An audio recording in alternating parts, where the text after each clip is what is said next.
let's get started. And our first question is a good one. It's one I get asked quite often in our DMs, in my emails. I've been getting this question since, we started in the US, and it's on glycols. Why do we use them? Are they safe? There's a lot of misinformation on the use of glycols. Some glycols are used as antifreeze, and they're identified as food safe in that category. But then we start thinking about antifreeze and how, that kind of liquid that you use in cars is definitely not something that you want to be consuming or applying topically. And it becomes this confusion of what these ingredients actually are. And so many glycols have basic hydrating properties. They're going to attract water to the skin as humectants. So another example of a humectant is like hyaluronic acid. They're structures that not only attract that atmospheric water to the skin, but they also organize water throughout the dermal layers. Some glycols also are very powerful in formulation as they enhance absorption of formulas, and they can even help enhance the preservation of a formula, which of course is so important. You must have a preserved formula so that it's free from any bacterial contamination or mold growth as well. Now, there are some websites that state propylene glycol as one of the glycols is really industrial antifreeze and that it's a strong skin sensitizer. Others further point out the MSDS, or Material Safety Data Sheet on propylene glycol, warns users to avoid skin contact. So as ominous as that sounds, it's actually far from the reality of how propylene glycol is specifically used in skincare formulations. So there's a kind of an overarching regulatory body called the Cosmetic Ingredient Review Board. They really ultimately determine the safety and applicability of ingredients within skincare. And so it's otherwise known as the CIR. And the CIR, amongst other groups, very much in-depth analyzed glycols, and specifically propylene glycol, in this concept of toxicology and skin sensitization. And it was found that it does not pose any sensitivity or major health risk to consumers when you utilize a propylene glycol that is skin safe or is otherwise created for the use in formulas for your topical products. They can be in concentration at upwards of 73% in formula with no potential for skin sensitization or contact sensitization. So realistically, it's how you are sourcing these glycols, where they're coming from. Furthermore, some of these glycols, their initial starting material is petrolatum, or petroleum. And so many think that it's, the kind of petroleum, again, that is used in more industrial settings. But even at the raw material source of this raw material, we are using something that is cosmetic grade, that is completely applicable for application to humans. And it's not the same as commercial petroleum and ultimately commercial propylene glycol. It is actually inert, and that means it is chemically inactive.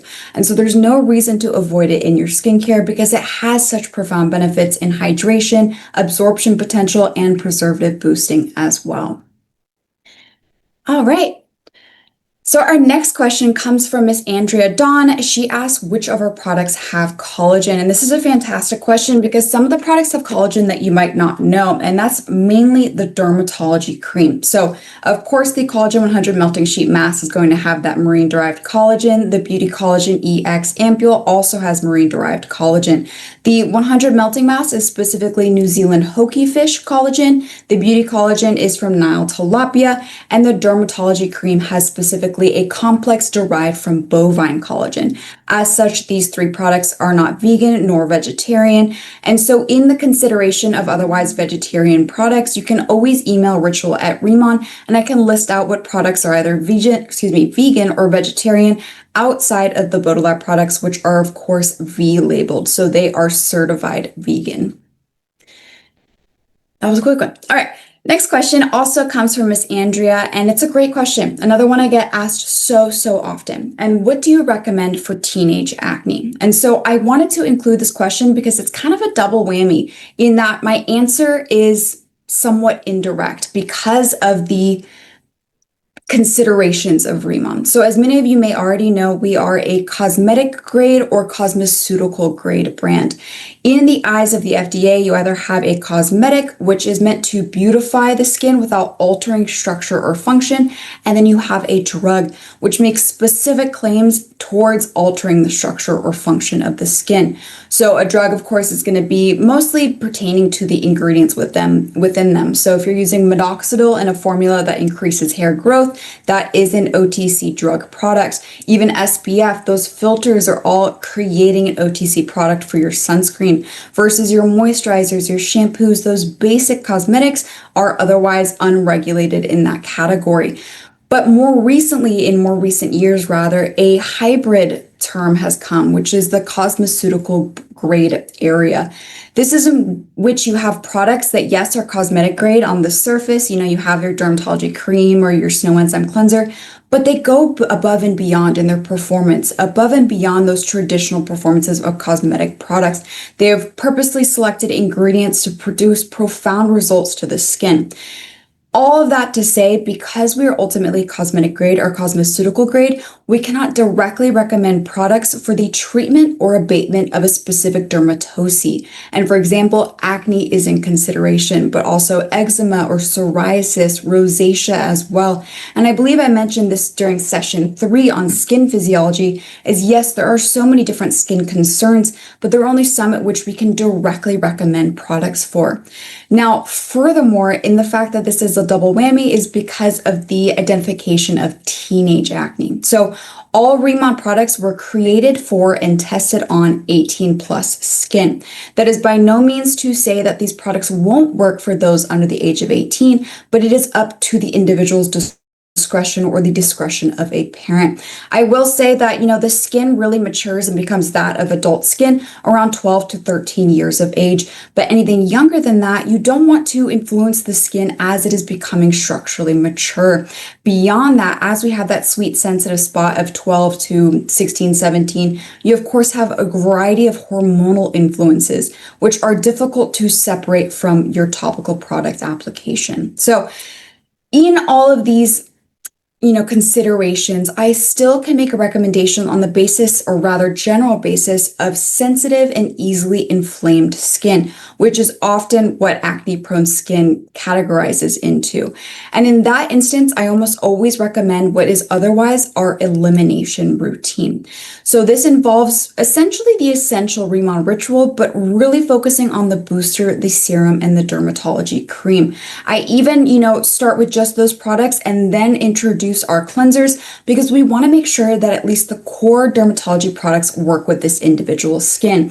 Furthermore, those 3 products have that German derma testing, which is that more stringent safety testing for applicability to sensitive skin types. So to practice the elimination routine for sensitive, easily inflamed, or perhaps acne-prone skin, what you'll want to do is simply rinse with lukewarm water in the morning and do not, or rather introduce a cleanser.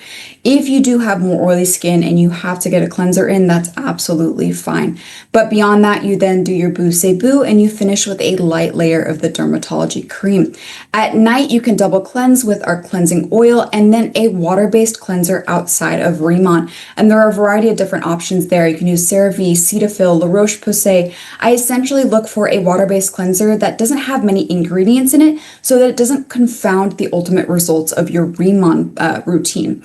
There you then do boo again and finish with a dermatology cream. If the skin fares well with these products for at least 4 weeks or 1 full skin cell cycle, we can then introduce the calming balance gel and then also the snow enzyme cleanser.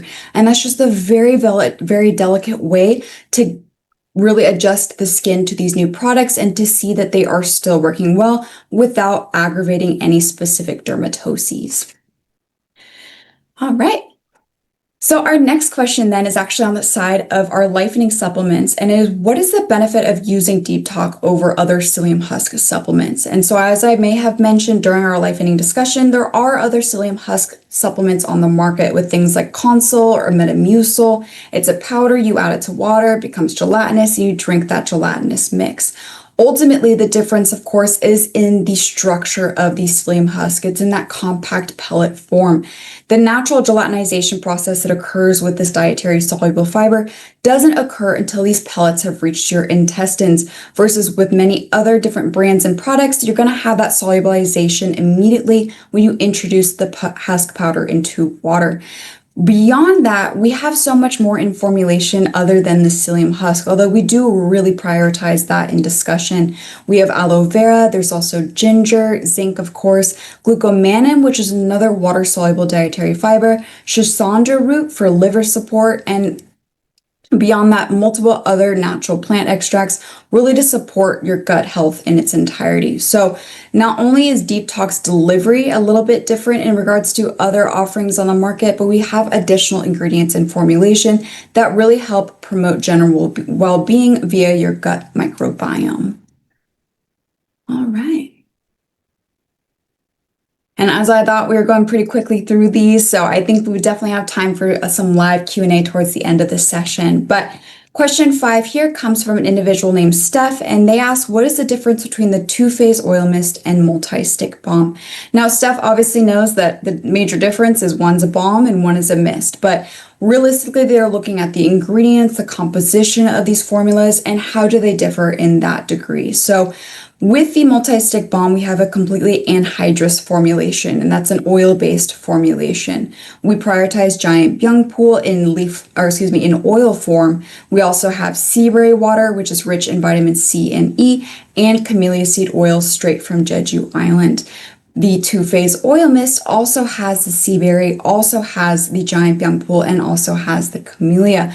So the ingredients in formulation, on an initial glance, when you're looking at the key ingredients specifically, they're the same. And so it's hard to determine if you should be using one over the other or both. But realistically, it's the administration of these products. With the multi-stick balm, you can really apply it to a localized area. It can be for chapped lips, for areas of dryness on the skin, for the under eyes, or to highlight specific areas such as your cheekbones or even your collarbone. But as it is an anhydrous balm, it's also going to have some butters that create an occlusive property to this formula. Essentially, as you are hydrating and moisturizing with all the ingredients and formula, those thick butters are going to create a film or seal on top of the skin that locks in that hydration.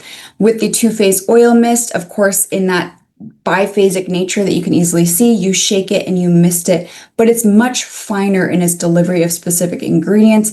The oil phase has a variety of different vitamins and formula, which gives it its notable yellow tint, and that's going to be more easily absorbed into the skin. While yes, you'll have somewhat of a layer formed because there is oils in formula, it's not to the degree of the multi-stick balm. So we have not only a more generalized application with the two-phase oil mist, but a lighter application in that. And then of course there are sub-ingredient differences versus the multi-stick balm. It's a more focused application, higher occlusivity, and then own ingredients such as the butter to produce its expected results.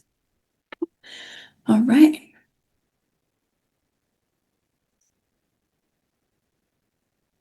All right. Question 6. So what is the suggested routine for hyperpigmentation and can it reduce melasma? This is another question I get over and over again, and it is a fantastic question because many individuals do suffer from hyperpigmentation to some degree. Perhaps you have acne scarring, you have exposed yourself to the sun a little bit too much. If there's a hormonal influence, it's one of the greatest signs of aging that many individuals want to address, but even more, or younger rather, individuals may have hyperpigmentation because of those aforementioned exposures. And so the good thing with RIMAN is that we are prioritizing brightness. That is one of our biggest product desires and goals in the design of all RIMAN products. So with that in mind, many of our products have ingredients that are intended to address the general issues of hyperpigmentation or of dark spots. In the consideration of melasma specifically, this is a beast in its own right. Many dermatologists do find that the best treatments for this more aggressive form of hyperpigmentation are intense topicals like tretinoin or hydroquinone. And so we invite those individuals that are struggling with melasma to try out our different products and our different formulations, which are of course more gentle in nature, but we can not accurately recommend them as direct forms of treatment that they will completely ameliorate this melasma because it is such a deep form of hyperpigmentation. Now, with that consideration aside, all of the products that Chairman On designed really wanted to focus on that youthful glow. If you remember from session 1, I talked about how he had seen the glow of his daughter's cheeks and essentially wanted to help others attain that once again. And so both the Radiant Sun 100 products and the dermatology products have a variety of different ingredients and applications to help address the general concern of hyperpigmentation and of skin tone evenness as well. As many of you hopefully know, our giant young pool is profound in that aspect. It is not only shown in vitro, but in vivo or clinically to significantly reduce hyperpigmentation and also to inhibit melanogenesis or to inhibit further melanin formation so that you can maintain that brightness long term. And that giant young pool is in high concentration in the booster, the serum, and the dermatology cream, but it's also in the Radiant Sun products. It's also in the two-phase oil mist and multi-stick balm. But then we also employ a variety of industry standards like niacinamide and vitamin C. These two are powerful antioxidants that also have brightening capabilities.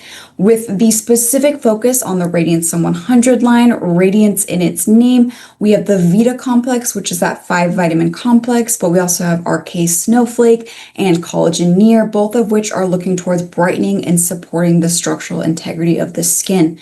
So many different natural extracts and industry standards go into every single product to generally address some form of hyperpigmentation. Now, in that consideration for an individual that does have hyperpigmentation and is trying to consider which line is best for them, I always go back to our discussion last week, which is what is their skin type? If they are sensitive, the answer is immediately that they need to go to the dermatology routine. I mean, of course, they can explore the Radiant Sun 100 products, but ultimately I find the most success with sensitive individuals and the dermatology products. If they don't have sensitive skin and they do have perhaps mature skin, dry skin, even combo or normal skin, I actually may recommend that they try the Radiant Sun or Advanced RIMAN Ritual first. Oh, there goes my light. Because this has that nanoliposomal technology, and those nanoliposomes really can help bring specific ingredients to the areas of issue within the epidermis. It's not to say that the ingredients are not accurately traveling with the dermatology products, but they are going to address more of a surface level form of hyperpigmentation. So long story short, always consider the skin type of the individual, but realistically for hyperpigmentation, as all of the products address it to some degree, I recommended Radiant Sun 100 line if they don't have sensitive skin and if their skin type otherwise would favor these formulations.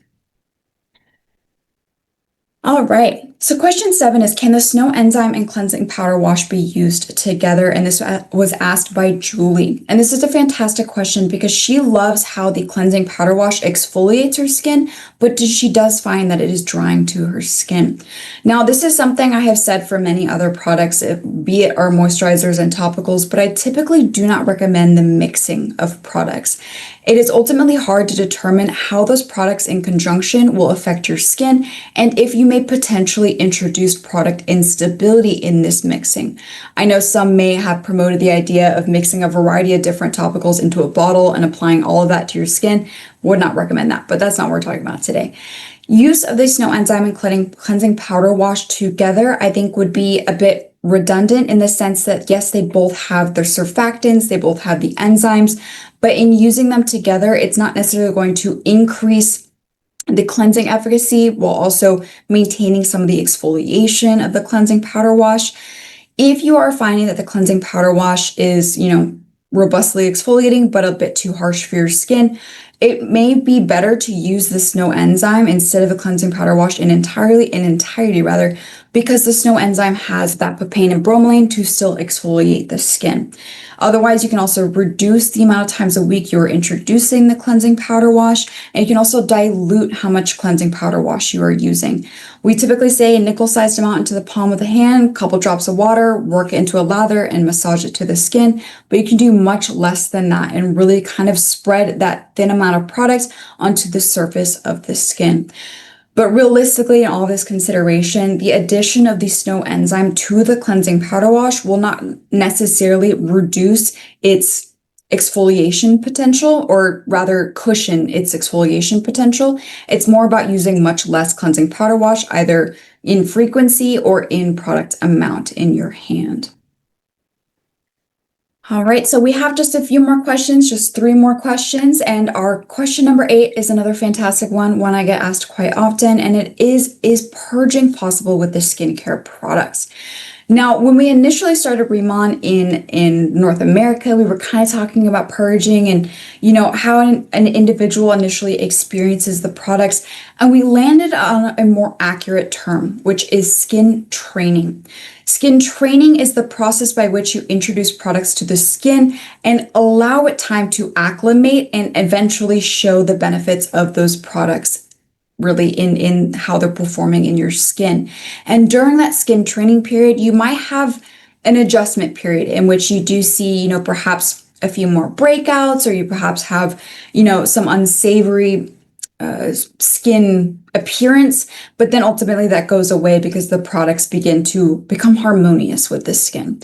Now, in that consideration, purging is a side effect of starting a new skincare product or routine in which it increases skin cell turnover. This is often seen with, acids or retinoids, I would say most common. And because of this, the new cells and deeper skin layers come up much faster, which may bring up pre-existing blockages such as comedones, pimples, or even pustules. Now, because RIMAN products are gentler in nature, we don't employ such harsh acids or retinoids in formulation. Purging is not necessarily possible in the traditional sense. Really, we can focus on the skin training ideal, where if you're getting a couple of breakouts, but your skin is otherwise comfortable and luminous, keep going. See how your skin fares for at least a full skin cell cycle. But if you're really experiencing an unsavory or uncomfortable moments for your skin, this is a moment in which we need to readdress. Perhaps you're using the product incorrectly, you're using the wrong product for your skin type, or there is simply a product that your skin does not favor within an entire routine. And in that instance, I always recommend that elimination routine I had mentioned for question 2. Boo Say Boo, the dermatology cream, both morning and night, with just rinsing with lukewarm water in the morning and double cleansing at night. This really allows us to determine if, the dermatology products are working for your skin, you are using the right routine, and then ultimately we can then determine if it was a specific product, if it was the Calming Balance Gel or the Too Faced Oil Mist that was giving you some reaction, or if it's perhaps you're using the wrong routine entirely and that you need to go the Radiant Sun routine because even the dermatology products are not working with your skin. So long story short, I encourage the transition of purging to more an idea of skin training, but never push through something that is giving you great discomfort in your skin. There's always a solution. There's always a way in which we can explore further a new routine for you to try. And that ultimately is the beauty behind RIMAN, is that our products are designed to be experimented with, to mix and match different products, to find the RIMAN ritual that's right for you. And if you are someone who, is overwhelmed with the idea of doing an elimination routine, or I already listed it off and you already forgot what it was, feel free to email the ritual at RIMAN email and we will go through it together. All right, so question 9 is, are RIMAN products pregnancy safe? Another fantastic question I get almost on the daily. And so with RIMAN products, we of course purposely avoid any toxic ingredients or anything that has been deemed an endocrine disruptor. But with that in mind, pregnant people do have unique skin environments, largely due to their hormonal influences. In consideration, in my personal analysis of ingredients deemed unsafe or to be avoided for pregnant individuals, we have things like retinoids, formaldehyde or formaldehyde donors, parabens, hydroquinone, AHAs and BHAs, and some chemical sunscreen filters. These traditionally are recommended to be avoided by breastfeeding or pregnant individuals. With that in consideration, I would thusly say to avoid the Bodolab shampoo, conditioner, and body wash, as these all have salicylic acid at a very low concentration, but salicylic acid is considered within that AHA and BHA category. And then we also have our Moisture Layer sunscreen, which does employ chemical filters. Beyond that, there are no other ingredient of concern within the RIMAN products. But I always recommend consulting with a practicing medical professional for confidence in use, because of course I am one person that in my analysis really felt strongly about the safety of our products, but I always ultimately want the comfort and safety of that individual. So always feel free to connect with a specific a specific practicing medical professional. Happy to provide an entire ingredient list of all of our product offerings if that would be easy for them to analyze as well. And last but not least, can RIMAN products be used in conjunction with other skincare lines? And this also captures a question I get asked quite frequently is, can my, prospect or mother still use their vitamin C serum or their retinol? As you may know, all the RIMAN products were specifically designed to be working in a closed system. They were designed to be synergistic and complementary to one another. If we introduce an outside brand or outside product, it is hard to predict how those products will interact on the skin and ultimately how they will influence the skin health. That is not to say that you'll have, any difficulty in that marriage or in that combination, but that is ultimately up for you to explore at your discretion. Now, I always do understand that there are specific people who perhaps might be excited about one or two products within RIMAN, but are absolutely married to a different other product or their cleanser that they currently use. That's entirely fine. If there's a way in which you can encourage an individual to try RIMAN, but to otherwise still use their other products, that's entirely fine. That's up to, of course, their discretion. But realistically, there's a way in which you can combine outside brands and RIMAN without major concern.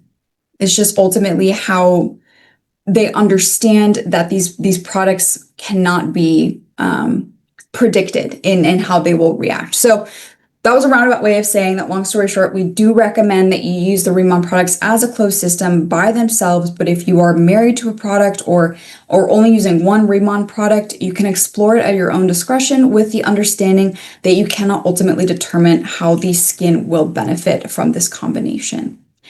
All right. And so, yes, I promised we're going to do some Q&As, but while I'm on this slide deck, I want to mention that next week is our final session of the Fall Product University, and we are uniting all of the topics from the last 7 weeks, of course, minus today, on the concept of the RIMAN ritual.